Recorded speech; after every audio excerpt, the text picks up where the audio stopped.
ಇವತ್ತು ರೆಸಿಪಿಯಲ್ಲಿ ಖಾರವಾಗಿ ಚುರುಮುರಿ ಮಾಡೋಣ. ಚುರುಮುರಿಗೆ ಏನೇನು ಬೇಕು ರೆಸಿಪಿ ಅಂತ ಹೇಳ್ತೀನಿ ಬನ್ನಿ.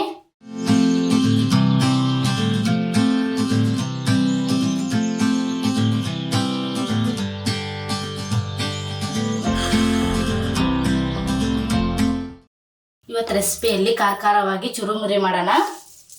ಚುರುಮುರಿಗೆ ಏನೇನು ಬೇಕು ರೆಸಿಪಿ ಅಂತ ಹೇಳ್ತೀನಿ ಬನ್ನಿ. ಇದನ್ನ ಫಸ್ಟಿಗೆ ಸೈಡಿಗೆ ಎತ್ತಿಟ್ಕೊಳ್ಳೋಣ. ಚುರುಮುರಿಗೆ ರೆಸಿಪಿ ಮೊದಲೇದಾಗಿ ಸ್ವಲ್ಪ ಕಡಲೆ ಬೀಜ, ಸ್ವಲ್ಪ ಹುರುಗಡ್ಲೆ, ಒಂದು 4 ಬ್ಯಾಡಗಿ ಮೆಣಸಿನ್ಕಾಯಿ ಮುರಿದು ಇಟ್ಕೊಂಡಿದ್ದೀನಿ, ಒಂದು 4 ಗೆಡ್ಡೆ ಬೆಳ್ಳುಳ್ಳಿ ಜಜ್ಜಿ ಇಟ್ಕೊಂಡಿದ್ದೀನಿ, ಒಂದು ಅರ್ಧ ಸ್ಪೂನಷ್ಟು ಉಪ್ಪು, ಒಂದು ಅರ್ಧ ಸ್ಪೂನಷ್ಟು ಅರಿಶಿನ, ಮತ್ತು 1 ಸ್ಪೂನಷ್ಟು ಅಚ್ಚ ಖಾರದ ಪುಡಿ, ಮತ್ತು ಕರಿಬೇವಿನ ಸೊಪ್ಪು, 1 ಸ್ಪೂನಷ್ಟು ಜೀರಿಗೆ, ಮತ್ತು ಒಂದು 4 ಸ್ಪೂನಷ್ಟು ಎಣ್ಣೆ. ಇದನ್ನ ಎಲ್ಲ ಸೈಡಿಗೆ ಎತ್ತಿಟ್ಕೊಂಡು ಈಗ ಒಗ್ಗರಣೆ ಮಾಡ್ಕೊಳ್ಳೋಣ. ಈಗ ಸ್ಟವ್ ಹಚ್ಕೊಳ್ಳೋಣ. ಸ್ಟವ್ ಮೇಲೆ ಬಾಣಲಿ ಇಡೋಣ. ಇವಾಗ ಈ ಬಾಣಲಿಗೆ ಒಂದು 4 ಸ್ಪೂನಷ್ಟು ಎಣ್ಣೆ ಹಾಕ್ಕೊಳ್ಳೋಣ. ಎಣ್ಣೆ ಕಾಯಲಿ. ಎಣ್ಣೆ ಕಾದಿದೆ, ಇದಕ್ಕೆ ಜೀರಿಗೆ ಸೇರಿಸ್ಕೊಳ್ಳೋಣ. ಆಮೇಲೆ ಕಡಲೆ ಬೀಜ ಸೇರಿಸ್ಕೊಳ್ಳೋಣ. ಕಡಲೆ ಬೀಜ ಸೇರಿಸ್ಕೊಂಡು ನೀಟಾಗಿ ಸ್ವಲ್ಪ ಫ್ರೈ ಮಾಡೋಣ ಕಡಲೆ ಬೀಜನ.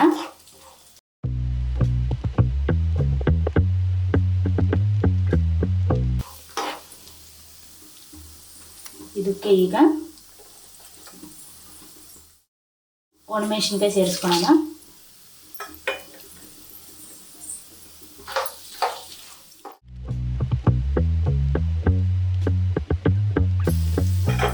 ಈಗ ಬೆಳ್ಳುಳ್ಳಿ ಸೇರಿಸ್ಕೊಳ್ಳೋಣ.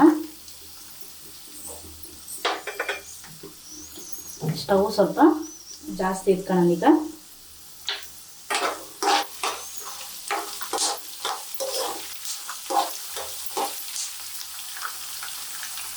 ಇದಕ್ಕೆ ಈಗ ಕರಿಬೇವಿನ ಸೊಪ್ಪು ಸೇರಿಸ್ಕೊಳ್ಳೋಣ. ಎಲ್ಲ ಸೇರಿಸ್ಕೊಂಡು ಈ ಥರ ನೀಟಾಗಿ ಫ್ರೈ ಮಾಡ್ಕೊಳ್ಳೋಣ.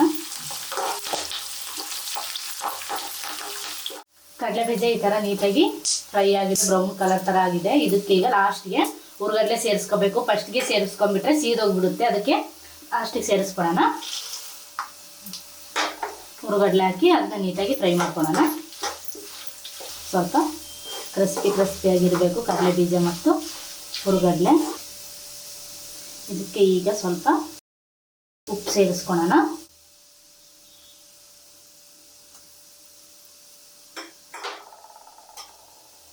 ಮತ್ತು ಸ್ವಲ್ಪ ಖಾರದ ಪುಡಿ ಸೇರಿಸ್ಕೊಳ್ಳೋಣ.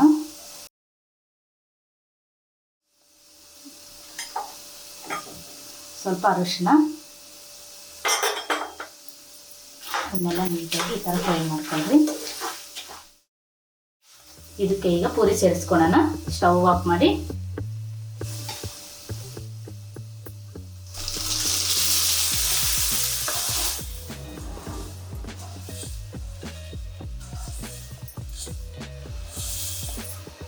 ಪೂರಿ ಸೇರಿಸ್ಕೊಂಡು ಈ ಥರ ನೀಟಾಗಿ ಮಿಕ್ಸ್ ಮಾಡ್ಕೊಳ್ಳೋಣ.